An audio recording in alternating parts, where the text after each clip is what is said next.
Hello everybody and welcome back to another episode of Pointless Top 10, a show where we make top 10 lists of pointless things. Why are we flying by this pointless statue in Booty Bay? Because inside pointless things are treasure.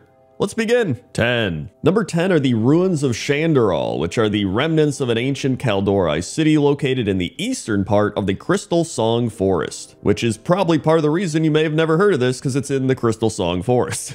However, I never knew the Crystal Song Forest had some crazy lore. So the outpost of Shandaral was established during the height of the Kaldorei Empire, and it was to be a repository of arcane relics and artifacts that the Highborn elves collected. When the continent was shattered by the Great Sundering, the elves living there were isolated from the rest of the world. But around 6000 BDP, before the Dark Portal, the elves witnessed the blue dragons crystallize living things and draw power from them. A group of highborn sorcerers infiltrated the Nexus and learned the dragon's techniques, but they got greedy and stole some of the dragon's relics as well. This triggered magical wards, which sent the blue dragons into a frenzy. Though the elves managed to escape with their lives, they knew that the dragons would retaliate. When numerous blue dragons did retaliate by attacking Shandaral, the elven sorcerers fell back on dangerous extreme techniques they learned from the Nexus. They attempted to focus their power into the crystal focus they stole, hoping to crystallize a small portion of the forest and use its energies as a weapon to fight the dragons. Instead, an enormous explosion occurred, releasing a torrent of energy that crystallized the entire forest. The physical form of most every living creature in the region, except for the blue dragons who had sensed the impending spell work and left,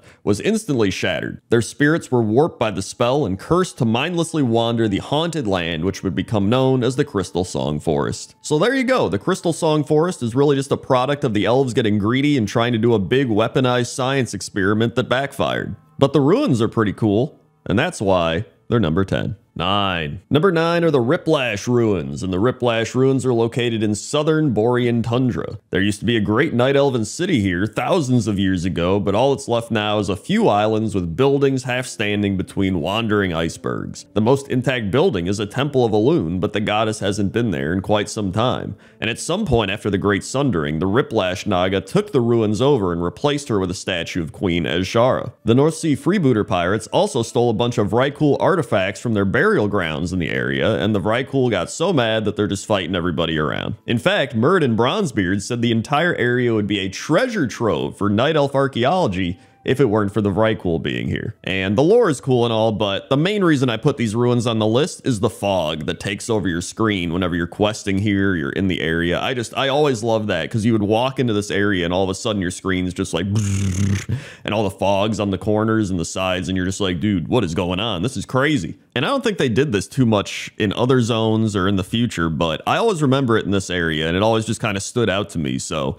that's why the Riplash Ruins are number 9. 8. Number 8 are the Ruins of Ahn'Qiraj, and if you don't know, a little Wowpedia history for you. During the final hours of the War of the Shifting Sands, the combined forces of the Night Elves and 4 Dragonflights drove the battle to the very heart of the Qiraji Empire, to the fortress city of Ahn'Qiraj. The armies of Kalimdor encountered a concentration of Silithid war drones more massive than any they had encountered before. Ultimately, the Silithid and their Qiraji masters were not defeated, but merely imprisoned inside a magical barrier, and the war left the cursed city in ruins. So that's where we get the actual ruins of Ahn'Qiraj from, but I always love this part of Ahn'Qiraj, just all the steps kind of covered in sand, these big honeycomb doors, the giant blocks of stone and the floating blocks of stone. There's just so much cool architecture here that I just love this place, and I always think of it when I think of ruins, and I was like, well, it's got to be on the list, and it's got a pretty prominent history, so that's why the ruins of Ahn'Qiraj are number 8. 7. Number 7 are the ruins of Eldorath, and the ruins of Eldorath are in Azshara, and they're really the focal point of Azshara actually, because there's not much here. And before the Great Sundering, Eldorath was a flourishing city and a mighty stronghold. Pandaren once gifted a chest to the Highborn, who kept it in Eldorath. 10,000 years later, it was found by Lili Stormstout. Some of the most powerful mages of the Highborn created runes and tablets citing rules of the arcane and insights into their findings. But now, it's a place that's been overrun and claimed by the Naga. But for me, I love Azshara as a zone in general. I always found it kind of mystical and creepy, how it's just like this autumn-esque, abandoned, type of zone, but there's this big empty ruin area, which is also kind of abandoned. Maybe that's why it feels abandoned, but I don't know. It's just, there's something about it I've always loved. And there's this Naga staring at the ceiling for some reason. Maybe he's admiring the ceiling. Who knows? I also love some of the cool coral beach defenses they've got like sticking out of the ground. That's pretty cool, but there's a lot of history here. There's a lot of mystery here. And the ruins are pretty cool, and that's why they're number 7. 6. Number 6 are the ruins of Caltheral, and the ruins of Caltheral are the remnants of a great night elven city. Much like a lot of the ruins that we see, actually. I'd say that like almost a third of the ruins in the game are probably just great night elven cities at this point. But it was destroyed long ago during the Great Sundering and now lies in complete ruin, haunted by the tormented spirits of the Highborn who did not survive the disaster. The ruins lie on the edges of Lake Caltheral in central Winterspring. But the main reason I picked these ruins are just because I always remember going to Winterspring and I always remember stumbling across this place, and it just stands out in my mind. So this is more of like a personal pick for me, but I always just love Winterspring, and I finally get to put something from Winterspring in the list. I don't even know if there's many things in Pointless Top 10 that I've done from Winterspring, but I always just loved the frozen lake and all the ghosts kind of wandering around, and it's not the most intense, crazy of ruins, but I think it is a very unique set of ruins with the ice and the snow all over them. So that's why the ruins of Caltheral are number 6. 5. Number 5 are the ruins of Zul'Ajin, and Zul'Ajin is a ruined troll city in southern Vol'dun, and it was apparently ruined during the ancient battle between the Sethralis and Mithrax, the Sethralis being the snake people, and Mithrax being a Cathraxi warbringer. And the Loa Sethralis sacrificed herself to slay it and turn the region of Vol'dun into a desert in the process. So that's why Vol'dun is a desert. That's kind of cool. But what I love most about the ruins of Zul'Ajin is just the architecture. There's just so many cool panels. There's cool like mosaics. There's, you know, tiles coming off the roof. There's Volparen playing dice, just gambling, I guess. I don't know. Actually, I just looked it up. Apparently, there's some Volparen that live in the ruins that just ransack treasures and stuff from the Sethrak, so that's probably who these Volparen are. But I think these ruins are great. I love the aesthetic, the style, just everything about them, and that's why they're number 5. 4. Number 4 are the ruins of Lordaeron, and the ruins of Lordaeron are all that remain of the city of Lordaeron, which I learned was actually bigger than Stormwind and had more people and land, which I'm sure it was like still pretty close. It's not like that much bigger, but it's still crazy to think about that this massive city with all these people was just wiped out, right? And then just the Scourge and everything, and of course we had the Battle of Lordaeron and all this stuff, but it's wild to think that this used to be this big, vibrant, bustling city, and now it's just a ghost town. Quite literally a ghost town, I guess. Well, maybe more of like a ghoul or a zombie town, but going around here and just like looking at some of this old stuff and just thinking about how it would have used to look makes me actually want them to redo this whole thing and recreate Lordaeron, which I think maybe they would do one day. Maybe there'll be a day where people rewatch this video and they're like, dude, I can't believe they've actually done it.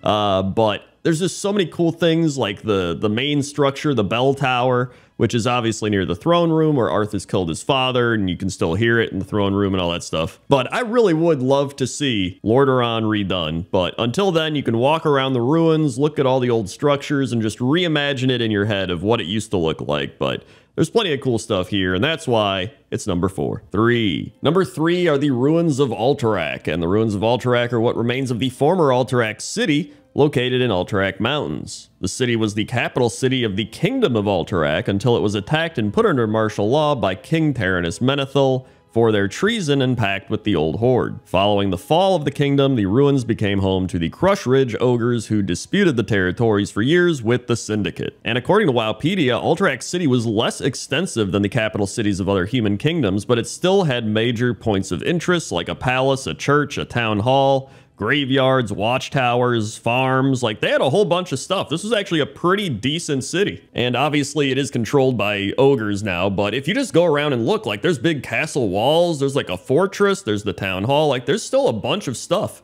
And if you look here and you kind of just use your imagination, you can kind of re-envision what this place might have looked like. And I think this would be another cool thing to have redone. You know, if they redid Lordaeron, they could redo Alterac City and kind of build this part of the world back up. That would be really cool, but I don't know if they'd ever do it. But if they did, I think it'd be neat. Having like an actual snow fortress city, I think that'd be awesome. I mean, look at those gates out front. Those look like they might be almost as big as the Stormwind gates. So I always remember questing here and being like, what is this place? There's like nothing here. But now learning a bit more about it and kind of walking around, it's like, you know what? This is actually pretty cool. It feels like you're walking through a bit of history. And that's why the ruins of Alterac are number 3. 2. Number 2 are the Dunwald ruins located in the southwestern central part of the Twilight Highlands and are what remains of the Dunwald clan home.